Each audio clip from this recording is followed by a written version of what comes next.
আসসালামু আলাইকুম রহমতুল্লাহ। আপনারা অনেকেই কমেন্ট করে বলেছেন, ভাই আমরা আপনার কণ্ঠে কোরআন শরীফ শুনতে চাই। তো আজকে আপনাদেরকে একটু করে তেলাওয়াত করে শোনাবো। আউযু বিল্লাহি মিনাশ শাইতানির রাজিম। বিসমিল্লাহির রহমানির রহিম। الرحمن علم القرآن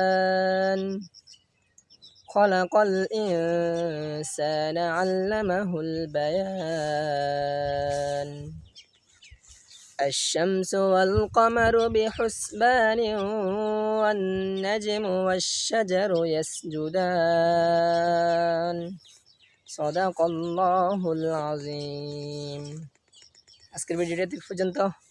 কেমন হয়েছে কমেন্ট করে জানাবেন, আর আমাদের চ্যানেলটি সাবস্ক্রাইব করতে ভুলবেন না। আসসালামু আলাইকুম।